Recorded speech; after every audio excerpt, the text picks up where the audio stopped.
الرحيم الحمد لله رب العالمين وأفضل الصلاة وأتم التسليم على سيدنا رسول الله وعلى آله وصحبه وسلم أجمعين. Okay, welcome back everyone to Tafsir Surah Ibrahim. I hear some children in the back also attending. MashaAllah, they're most welcome to attend. Okay, so let's get right into where we had left off with verse 18. We'll recap verse 18, just the translation, since we did the word for it already yesterday. This is the example of those who disbelieve in their Lord. Their works are like ashes upon which the wind blows fiercely on a tempestuous day. They shall find no reward for their deeds. That indeed is the farthest point in straying.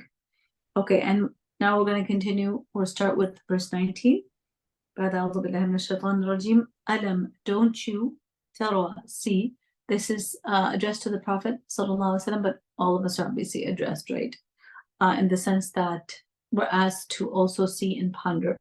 Do not you see anna, that Allah khalaqa, He created, Allah created as-samawat, the heavens, wa, and al-ard, the earth, bil-haq, but with al-haq, the truth.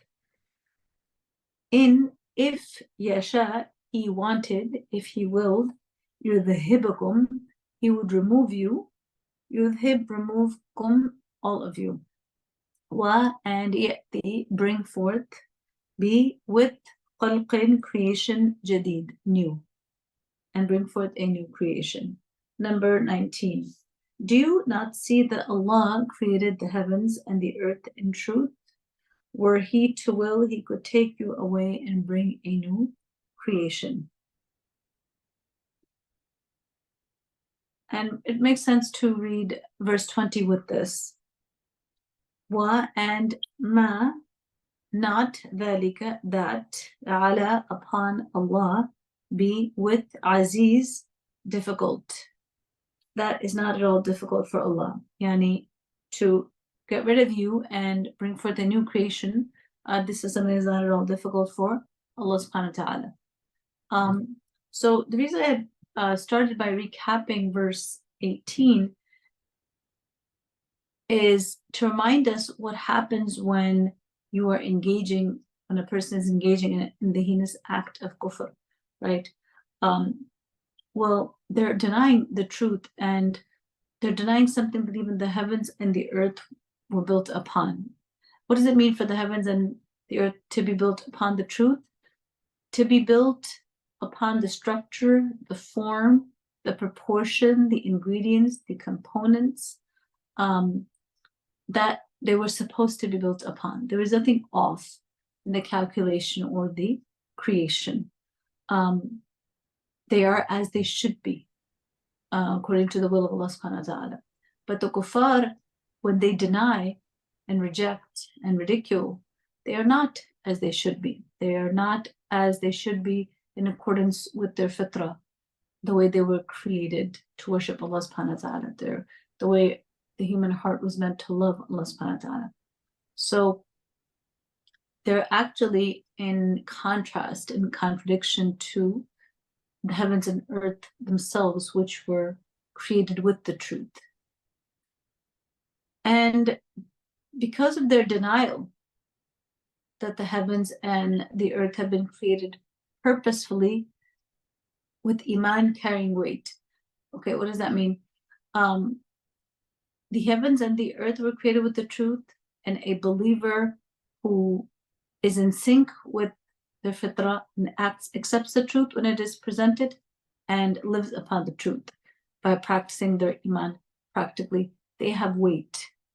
Therefore, they have weight with Allah subhanahu wa ta'ala. They're aligned with the truth that the heavens and earth themselves were created with. That is the truth the fitrah testifies to. That is the truth the messengers then corroborate and prove with divine revelation.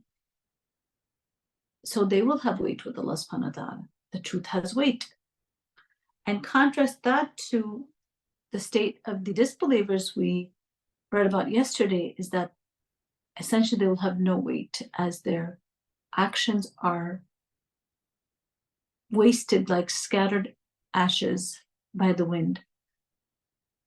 on a tempestuous day, on a stormy, violently windy day, right? What is left of a mound of ashes, no matter how big it is, it's completely scattered and lost. And so Tafhim also actually points out this connection between what we're talking about in verse 19 and what we had discussed yesterday about the worthless ashes, that scattered ashes that the deeds of the disbelievers become. He says this is the proof of the preceding statement that the works of the disbelievers are worthless like ashes. The question implies, why are you skeptical of this? Do you not see that the grand system of the earth and the heavens is based on the survival of truth and not on the survival of falsehood? Everything bears witness to the fact that anything which is not based on truth and reality, but rests on unreal speculation and guesswork, cannot continue to live long. For it is obvious that such a person builds his works on sand and should not therefore expect that they can last long. Likewise, those who discard the truth and reality and build their works on false theories and presumptions should not expect at all that they can have any lasting value, for they're bound to be scattered like worthless ashes. If this is obvious as it is, why should you cherish any doubts about the fact that anyone who builds the system of his life on the basis that he is independent of Allah or on the Godhead of someone else, yani on shirk, shall inevitably find all his works to be worthless? And the fact is that man is not absolutely independent in this world, nor is he the servant of anyone else other than Allah.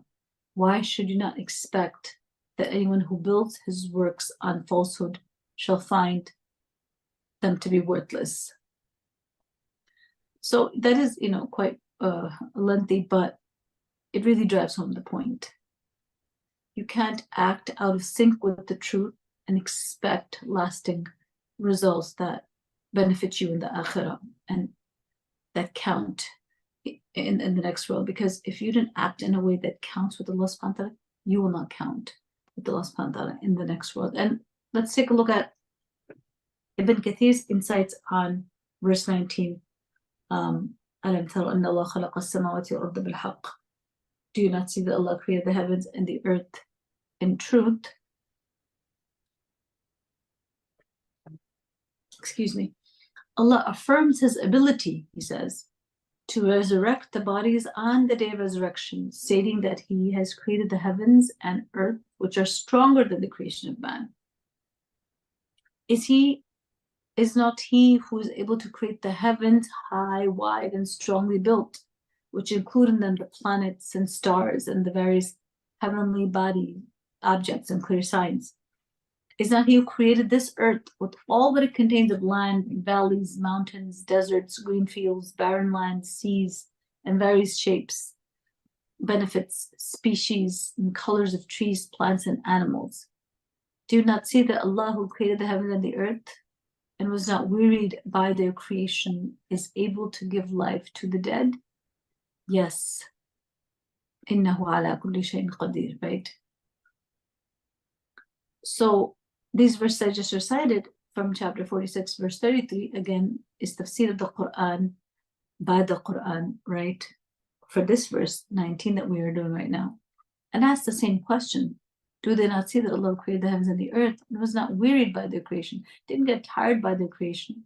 Isn't such a one able to give life to the dead? And then other verses, and for the sake of brevity, I will just give us the translation, and they drive home the same point. They all explain this verse we're doing right now. This particular one is chapter 36, Yani Surah Yasin, verses 77 onwards. Does not man see that we have created him from nutfa, a drop of sperm? Yet behold, he stands forth as an open opponent. Just pause for a moment. Look at the jahl, look at the ignorance, look at the audacity. Sometimes when we are confronted with disobedience, within our family, from people we expect that there should be obedience, we are appalled and taken aback and hurt and feel betrayed. And what gives us some consolation dealing with that is Allah, in all His glory and perfection and power, He is disobeyed. That is testimony to the jahl, the ignorance, the blind ignorance, and the audacity of the human being, and only speaks to the hilm of Allah subhanahu wa ta'ala, the forbearance that He lets them get away with it for a bit and doesn't immediately take them to task, right? So that's what these verses from Surah Yasin are talking about. Does not man see that we have created him from a nutfa, yet behold, he stands forth as an open opponent? Like, look at your beginnings, look at where you came from and who brought you forth. You had no say in the matter. And now you're going to challenge us, you're going to question us, you're going to disobey us. And He puts forth for us a parable and forgets His own creation. He says, who will give life to these bones after they are rotten and have become dust? Say, He will give life to them who created them in the first place, and He is the all-knower of every creation. He who produces for you fire out of the green tree, when behold you kindle therewith. Is He not who created the heavens and the earth, able to create the like of them? Yes, indeed, He is the all-knowing, supreme creator. Verily His command, when He intends a thing, is only that He says to it be, and it is. So glorifies He and exalted above all that they associate with Him, and in whose hands is the dominion of all things, and to Him you shall be returned. And subhanAllah, it always is something mind-boggling to think about, that in spite of the shirk, which is something from which the heavens and earth would become cleft asunder. That's how grave and heinous it is, right? And it is the worst sin, the only unforgivable sin in the sight of Allah subhanahu wa ta'ala, which shows how hateful it is to Him. Yet He continues to give even to the mushrikeen in this world. He continues to provide even for them, not just for a day or two, not just for a year or two, but for their entire lifespan. It's not like the mushrikeen are starving to death, right? They're not. This is the hilm of Allah subhanahu wa ta'ala, and it has much to teach us when we are confronted with similar situations. And of course, there is no comparison. إن يشاء يذهبكم ويأتي بخلق جديد وما ذلك على الله بعزيز. If He wanted to, if He willed, if He so desired, He could completely replace you. Doesn't need you. You're completely, totally, thoroughly dispensable, right? All of us as a creation of Allah subhanahu wa ta'ala. It is not at all difficult for us to be replaced by something else. It is very easy. If we defy His orders, He can take us away and bring another creation of His choice. And we have in also chapter 35, verse 15 onwards, يا أيها الناس أنتم الفقراء إلى الله والله هو الغني الحميد إن يشاء يذهبكم ويأتي بخلق جديد وما ذلك على الله بعزيز. O humankind, it is you who stand in need of Allah, but Allah is rich, worthy of all praise. If He willed, He could destroy you and bring about a new creation. That is not hard for Allah subhanahu wa ta'ala. And Allah did do this in the aftermath of Nuh alayhi salam, for example, right? Another annihilated communities, except for the people on the ship with Nuh alayhi salam, everyone else, they were completely annihilated. So this is completely within Allah's power, of course, right? That is not something we even question. Sheikh Sadi talks about how يُنَبِّهُ تَعَالَى عِبَادَهُ بِأَنَّهُ خَلَقَ السَّمَاوَاتِ وَالْأَرْضَ بِالْحَقِّ أي ليعبده الخلق ويعرفوه ويأمرهم وينهاهم ويستدل بهما وما فيهما على ما له من صفات الكمال. So Sheikh Sadi says how Allah here is drawing our attention to the fact that He created the heavens and the earth with truth, in yani with truth, meaning that they would worship him, so that they would come to know him through his creation of the heavens and the earth, because they're signs of Allah subhanahu wa ta'ala. So they would worship him, they would come to know him, and to get to know his attributes of perfection. وَلِيَعْلَمُوا أَنَّ الَّذِي خَلَقَ السَّمَاوَاتِ وَالْأَرْضَ عَلَى عَظْمِهِمَا وَسَعَتِهِمَا قَادِرٌ عَلَى أَن يُعِيدَهُم خَلْقًا جَدِيدًا. So he says the purpose of creating the heavens and the earth, and why we're called to look upon that creation, they're there so that we would come to know that the one who created them, with all their vastness, with all their expansiveness, that creator is completely capable and all-powerful in resurrecting the creation back to him. Someone who created from nothing, it's even easier to create from something, to resurrect humankind from their bones and remnants from the earth. And of course, nothing is difficult for Allah subhanahu wa ta'ala, not the first creation, and certainly not its repetition or resurrection, in order that يُجَازِيهِمْ بِإِحْسَانِهِمْ وَإِسَاءَتِهِمْ, so that he would recompense them for their goodness or recompense them according to their evil. وَأَنَّ قُدْرَتَهُ وَمَشِيَّتَهُ لَا تَقْصِرْ عَنْ ذَلِكَ, and that his power and his will do not fall short of being able to replace his creation. If he wills, he would replace us and bring forth another creation. And he mentions what is implied in the meaning is that he would come or bring forth بِقَوْمٍ غَيْرِكُمْ يَكُونُونَ أَطْوَعَ لِلَّهِ مِنْكُمْ.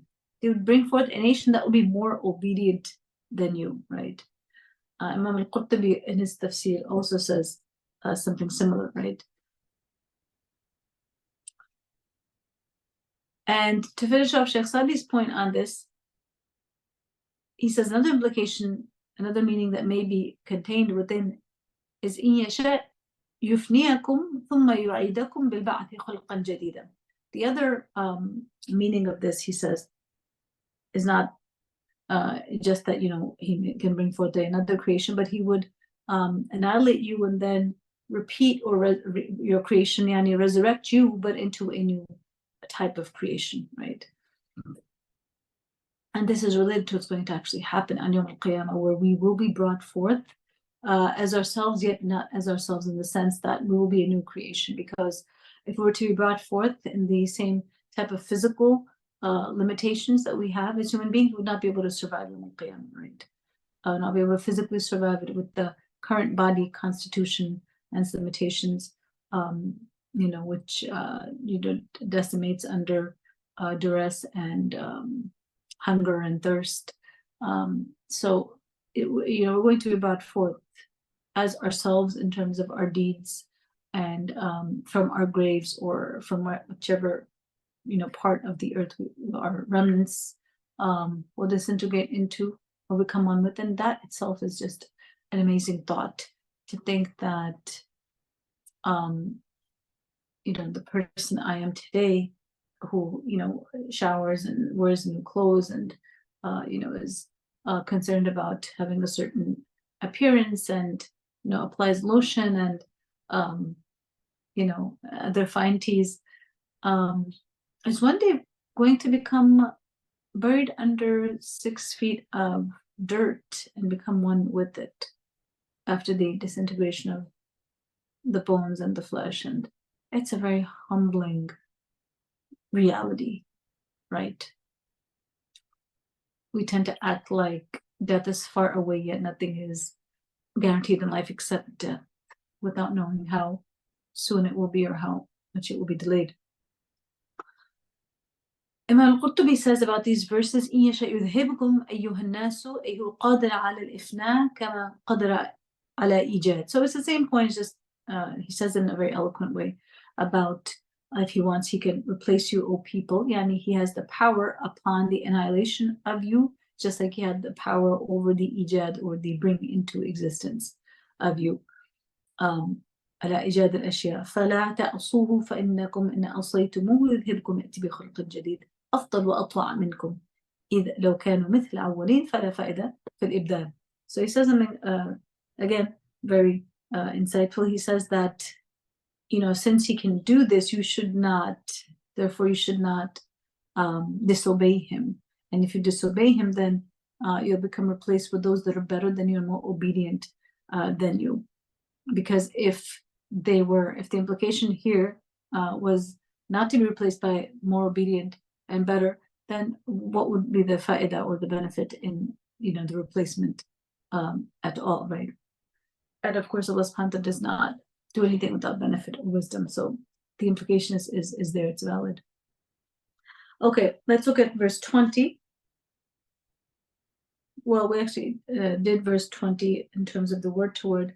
A few more comments on the fact that this replacement is not at all difficult for Allah. وَمَا ذَلِكَ عَلَى اللَّهِ بِعَزِيزٍ. Here, Aziz is not, you know, it's Al-Aziz in the names of Allah, the Almighty. So this is not something mighty for him in the sense that it's not difficult. That's what you see the translation. In this replacement of all of humanity, it's not something difficult for Allah subhanahu wa ta'ala. And his power and perfection necessitate that nothing is hard for him, right? In fact, creating and resurrecting all of creation that ever lived is like him doing that to one individual. We have in Surah Luqman, verse 28, مَا خَلْقُكُمْ وَلَا بَعْثُكُمْ إِلَّا كَنَفْسٍ وَاحِدَةٍ إِنَّ اللَّهَ سَمِيعٌ بَصِيرٌ. Amazing verse, right? Fascinating verse.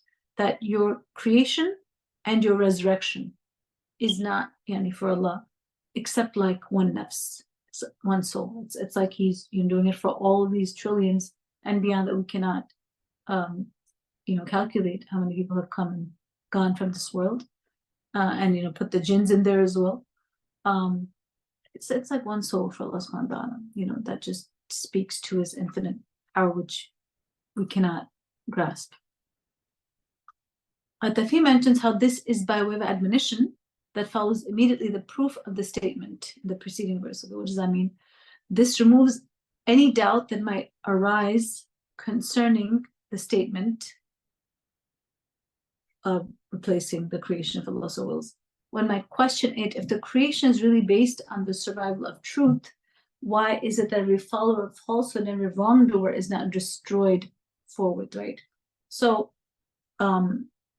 he's basically saying that this verse here, وَمَا ذَلِكَ عَلَى اللَّهِ بِعَزِيزٍ, right? That this is not difficult for Allah subhanahu wa ta'ala. He's explaining that here. If the creation is really based on the survival of truth, why is it that every follower of falsehood and every wrongdoer is not destroyed forthwith? So the answer is, O foolish human being, do you think that it is not, I'm sorry, O foolish human being, do you think that it is difficult for Allah to destroy such a person? Or do you think that Allah does not destroy him because he has some close relationship with him? If this is not so, and you yourself know that it is not so, you should understand it well that any community that follows falsehood and commits wicked deeds is always in danger of being removed to make room for a better community to work in its stead. If respite is given and that threat does not take a practical shape, it does not mean there is no danger. So instead of being neglectful, you should make use of every moment of this respite and realize that the false system you are following is not stable and durable. Therefore, you should build on stable and durable foundations. This is actually very good advice for our current setup here in the West in 2024 and beyond, right? We shouldn't be fooled by the apparent stability of the system, the fact that it's working for now, right? When you have zulm, when you have oppression, when you have foundations of falsehood, they are not meant to last permanently. And this is testified to by the rise and fall of nations. And in complete contrast to Allah not needing us, being independent of us, can replace us at any moment with people that are better than us, his complete independence is in total contrast to our dependence, our complete dependence, our complete deficiencies, right? Our case is the opposite, right? For us, nothing is easy except that Allah makes easy. For Allah, nothing is hard. Everything is easy. Nothing is difficult for Allah. For us, there's nothing easy except which Allah makes easy. Allahumma ma sahla illa ma ja'altahu sahla wa anta tajal hazna idha shi'ta sahla. This is a very comforting thought, right? That there is nothing easy except what Allah makes easy. And if He wills, He can even turn sorrow into ease, right? He can turn difficulty into ease. Innama al-usri yusra, we know somewhat a religious concept, right? That with difficulty there is ease. And He also can transform grief into ease. He can also make something that is difficult and hard and saddening. He can ease that for us as well. So we turn to Him with our sorrow and with our difficulties, because there's really no one else who can feel what you're feeling, who can sympathize, who can be compassionate, other than Ar-Rahman Ar-Rahim, the most merciful, the most compassionate. At the same time, we have to remember that those who will get Allah's mercy are the ones that were merciful to those in this world. Ar-Rahimuna yarhamuhum Ar-Rahman, yarhamu man fil ard, yarhamukum man fis sama, right? Ar-Rahimun, those who are merciful to others, the most merciful will be merciful towards them. Irhamu man fil ard, have mercy on those who are in this world, and the one who is in the heavens will be merciful to you, right? So to be able to treat each other with a spirit of mercy and compassion, and if that is not present in the people around us, then to beseech Allah subhanahu wa ta'ala to make our affairs, to make our grief, to make our sadness something that is eased by His command, by His permission. Okay, let's look at verse 21. And barazu, this is from baraza. So something that is baraza is something that becomes apparent. It became apparent, it became prominent, it became obvious, it came forth. Okay, that's the import of baraza, right? So here it's the plural past tense. Wa barazu, and also exposed, and we're exposed, or were made apparent, or brought forth, or came forth. Lillahi, for Allah, jami'an, all of them, all of humanity. This is a fast forwarding to the Day of Judgment, but it's interesting how Allah speaks of it in the past tense. It's like so close that already happened. It's so close, it's like it already happened. It's so certain that it's like it already happened. Because you're not more certain of anything that already happens, right? Like, I'm not sure if it's going to rain tomorrow, even if the forecast says it is, but I'm sure that it rained yesterday because it did. SubhanAllah, that's really deep. Allah using the past tense, because there's such certainty about the Day of Judgment and the coming forth of the people before Allah subhanahu wa ta'ala, and a day that you will come before Allah completely alone. You will not have mom and dad to save you from that one. And if you had neglected their rights, you're going to have to deal with that alone. يَوْمَ يَفِرُّ الْمَرْءُ مِنْ أَخِيهِ, the day that the person will run away from their brother. يَوْمَ يَفِرُّ الْمَرْءُ مِنْ أَخِيهِ, and from every other relation, right? From their spouse, from their siblings. The person will run away from all their relations, afraid that they may claim a right they do not fulfill for them in the world. And they may claim their right and then take their hasanat. Min ummihi wa abi. SubhanAllah. So that day, everyone is going to be exposed and come alone before Allah to render an account. So the best thing is to make sure we do not violate anyone's rights. And the foremost of that is our family. The foremost of that are our parents, right? فَقَالَ الضُّعَفَاءُ, so said الضعفاء, the weak ones, للذين, to the ones استكبروا, who had shown arrogance. Inna, indeed we, kunna, we were, lakum, for you, taba'a, followers. Fa, so, hal, is there. Antum, so shall you, that's a better way to translate it. Fahal, so shall you, antum, you, all mughnuna. There are different ways to translate this. Mughnuna, help us out, salvage us. That's a good one. Salvage. Anna, rescue us, salvage us. Anna, from us. Min, from. Adab. So an is like, anna is made up of two words, an and na. The na meaning us, and an from. Okay, and then min, from, so it's like awkward and the word to word.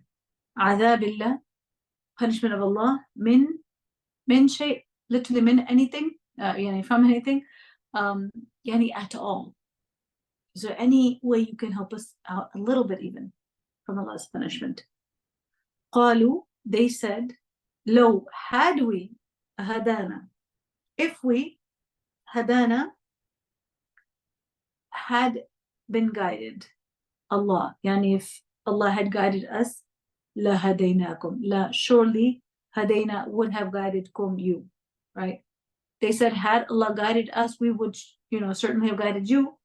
Sawa'un, the same, alayna, upon us, meaning for us. Ajazi'na, if we show a lack of patience, raise a hue and cry, or sabarna, or we adopt patience. Ma, not, lana, for us, mim, from mahis, escape. Sabr only helps in this world. Sabr is only rewarded by practicing it in this world. It has no reward when practiced by the people of Jahannam against the punishment that will be theirs. Let's do the running translation for 21. Then all of them will appear exposed before Allah, and the weak ones will say to the haughty ones, we merely followed you. Will you then protect us from Allah's punishment? They will say, had Allah shown us the way to our salvation, we would surely have also guided you. Now it is the same whether we cry or suffer patiently, we have no escape. Allah subhanahu wa ta'ala protect us from the hellfire, every word and deed that leads to it. Allah subhanahu wa ta'ala protect us from the kaba'ir, the major sins. They certainly lead to the hellfire. Why are major sins major? Because they get us closer to the fire of hell. So we need to look at that list of major sins. How do you know a sin is major? If there's a punishment listed for it, if the Prophet listed it among the major sins, if there is the curse of Allah associated with it. And of the major sins, right after shirk is uquq al-walidain, is being unkind to parents. Among the major sins, along with qatl, along with murder, along with blaming chaste women, along with magic. So everyone should know the list of the major sins. What do these sins do? And sometimes, we don't consider it a big deal, how we're treating our parents, right? The other things we're not going to do. We're not going to commit shirk. We're not going to kill anyone. We're probably, inshallah, never going to accuse someone chaste or practice magic, right? But out of the list, if you look at it practically, the list that we're most vulnerable to fall into is being disobedient, unkind, bad to parents, right? It's one of the mubiqat, it's one of the major sins. Yani, how you treat them, how you talk to them, will get you closer to Jannah or Jahannam, right? Because we seek Allah's refuge in all those actions that lead us to the hellfire. So here's a remarkable scene, verse 21, from Yawm al-Qiyamah. And that is the inevitable common future that ties us all together, regardless of our different races and spaces, regardless of our different creeds and religions, across the spans of humanity, regardless of which epoch in human history we occupied. The one inevitable common fate we all share is our march to Yawm al-Qiyamah, that we'll all be there. no matter what, at the same time, in the same place, for the same purpose, and no one will be able to escape that. So the time to pray for it is now. Time to have patience is now. The time to avoid the major sins that get us closer to Jahannam is now. We are all being driven to that ultimate moment of truth, where barazu lillahi jami'a, where all are presented before Allah subhanahu wa ta'ala. And Tafhim mentions the word barazu, again, means to emerge from their graves, as Qurtubi adds, and also implies something, barazu, yani something that became known, okay, something that became apparent. And that's what has been translated as they shall appear before Allah subhanahu wa ta'ala, because it has both of these meanings, right? All the people are fully exposed before Allah all the time, but we don't realize that. All of us are in a constant state of full exposure before Allah subhanahu wa ta'ala. We're just going to become fully aware of that on Yawm al-Qiyamah. And it is taqwa to realize it before Yawm al-Qiyamah. That is the purpose of Ramadan. So that you can become aware and conscious of the fact that you're fully exposed before Allah subhanahu wa ta'ala. And to become conscious of that is to have taqwa. So, very profound statement from Tafhim. As a matter of fact, all the people are fully exposed all the time before Allah subhanahu wa ta'ala. The only thing is they don't realize it. They will, however, realize it on the day of judgment, when they shall be presented before the greatest of all judges. So much so that each and every deed they did, each and everything they thought, each and everything they desired and hated, and so on, is known to Allah subhanahu wa ta'ala. They'll realize it then, right? That's why even our thoughts should be good, because Allah knows them, and we want Him to know only good from us, but that can only happen when we become all good, right? Even the things that we do not speak out loud, the thoughts that maybe sometimes are too embarrassing to say out loud, the stinginess within us towards other people, which is too demeaning or mean-spirited and lowly to say out loud. Even our own ears don't like to hear our thoughts sometimes, but Allah knows them. So we say astaghfirullah and ask Allah to make us, our insides better, our hearts more pure, right? Our thoughts are more pristine, so that they are worthy of His knowledge, right? They're worthy of Him knowing them and Him being pleased with us through them, inshallah. So we're still in the first word of this ayah, وَبَرَزُوا, right? And they shall appear, meaning all the creatures, Ibn Kathir says, the wicked and the righteous among them will appear before Allah, the one, the irresistible. They'll be gathered, he says, on a flat plain that does not have anything those present could use for cover. Okay, so one of the things about Yawm al-Qiyamah and that gathering is that the earth or the place where gathered, right, it's going to be leveled.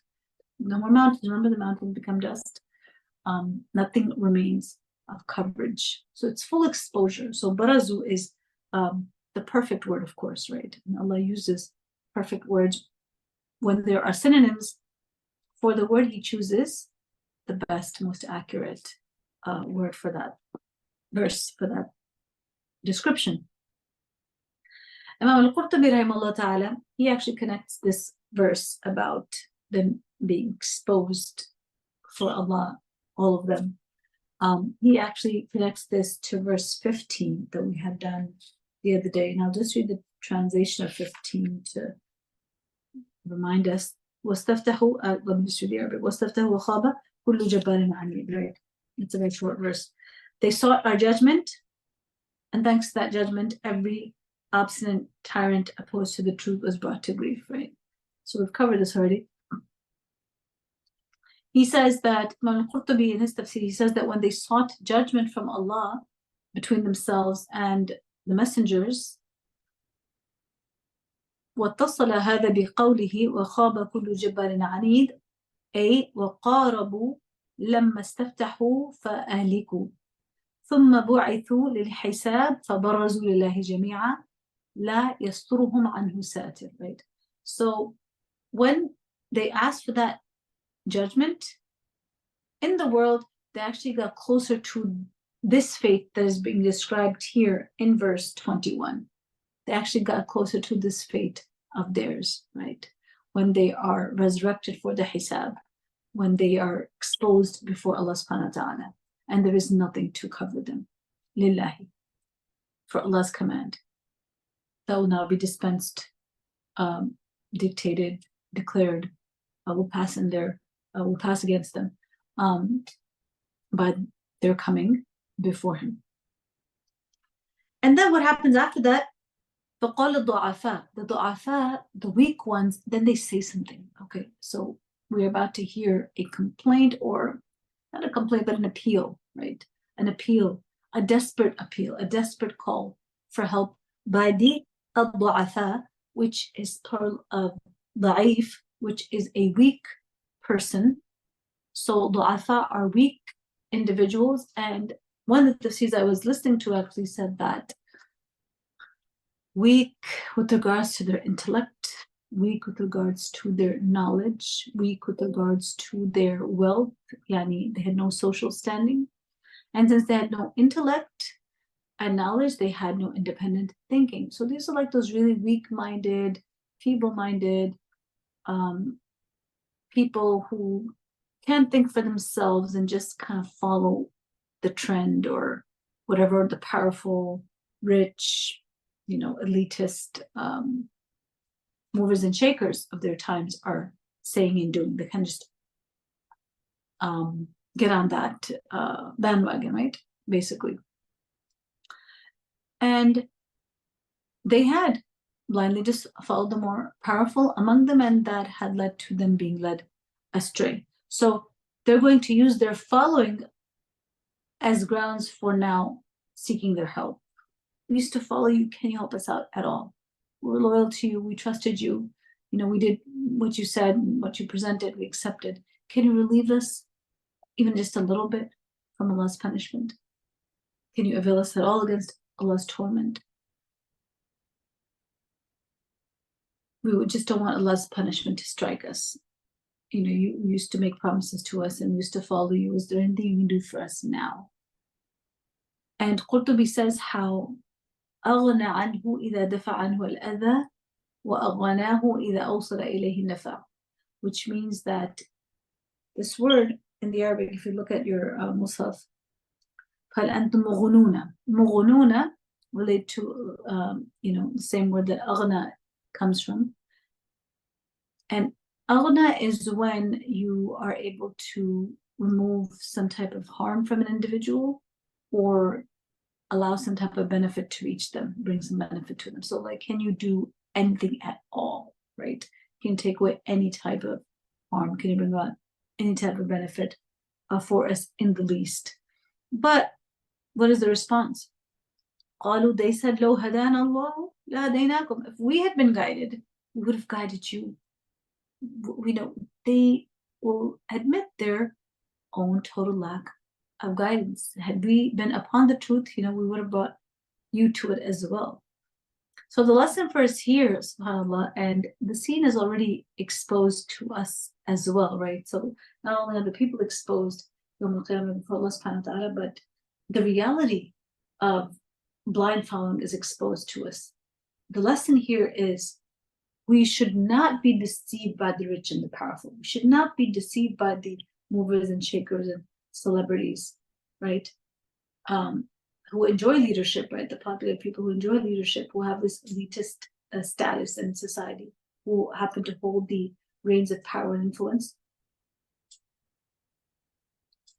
We should not be deceived by them simply because they seem to hold the day.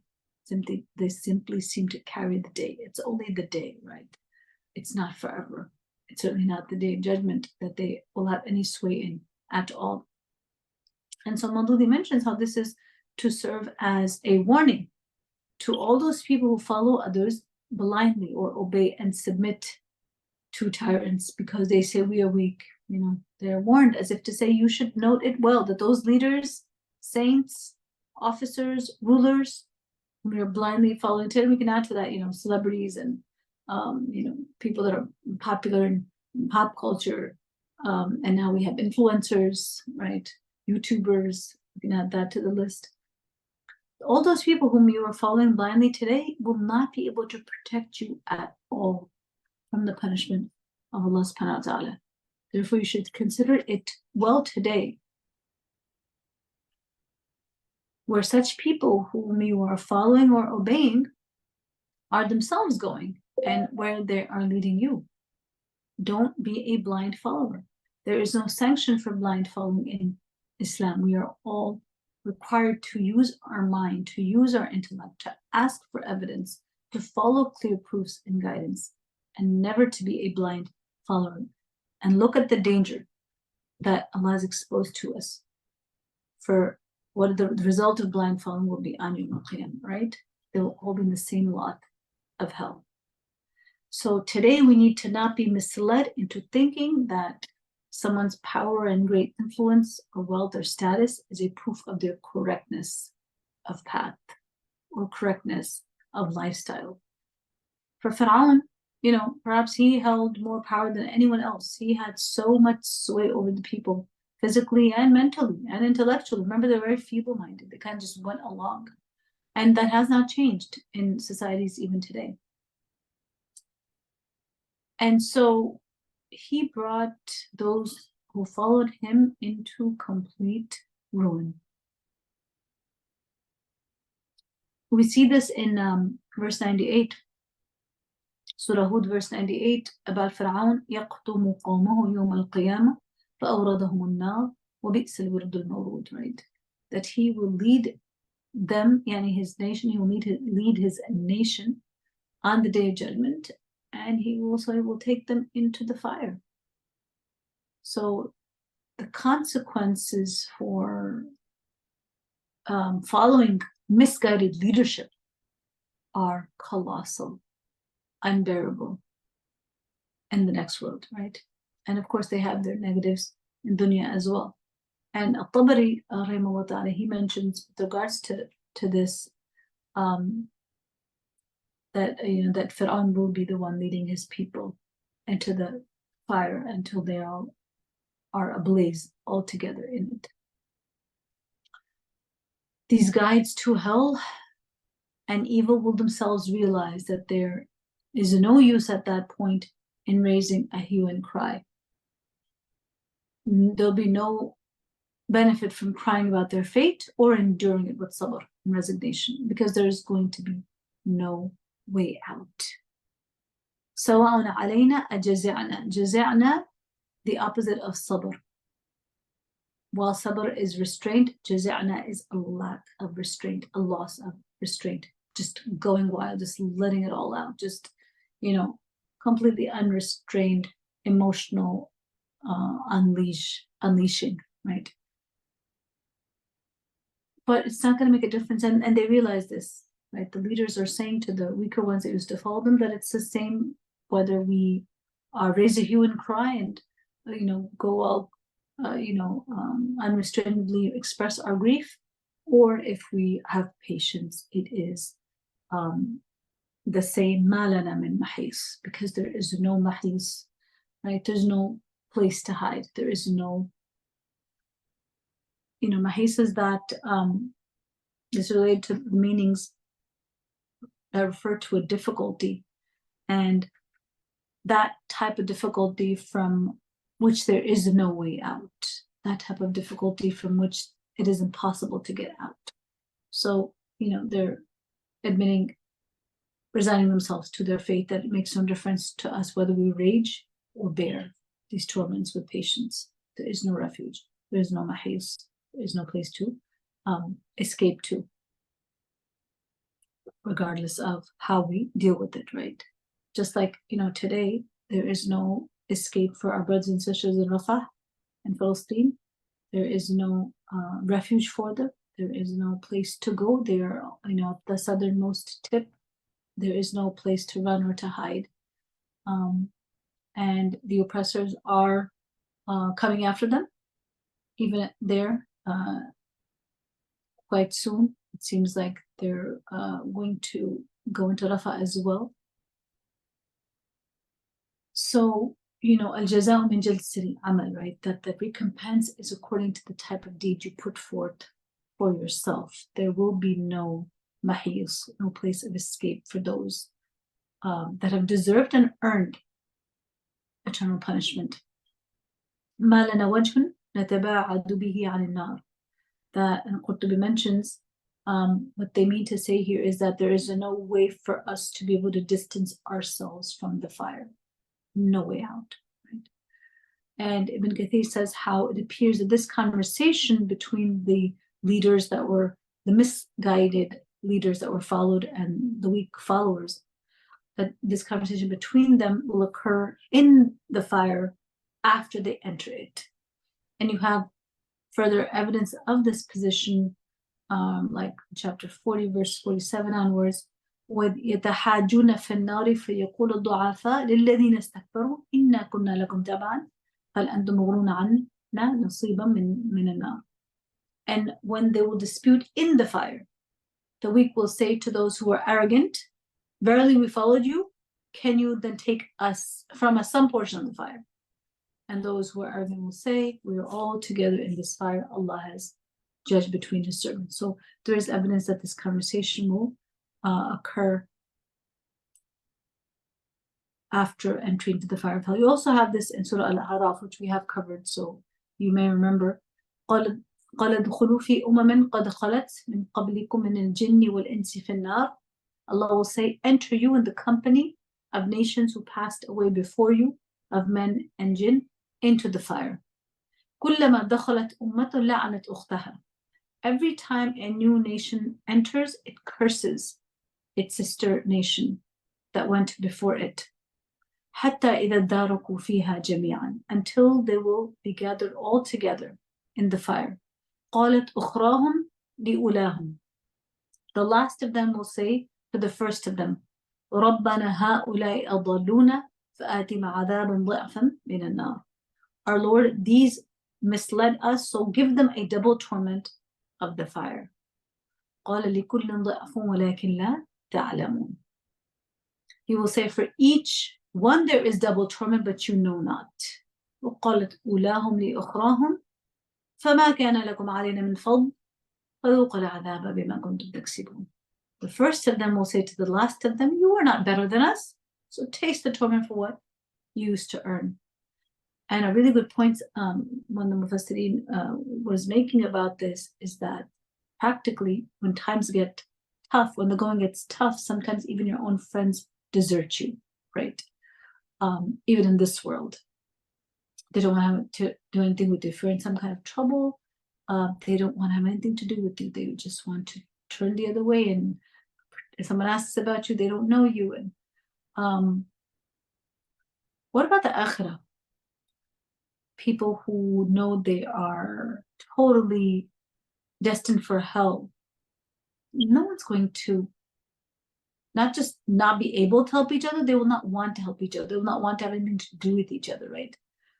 And you see that right here, right? They're going to say, you weren't better than us. Go taste the punishment for what you used to do. Even though they themselves will be in punishment, they'll still have this level of disregard, right? I mean, if it's after the day when there is no regard for even the closest relations, then what about when the actual punishment is executed and people enter into it?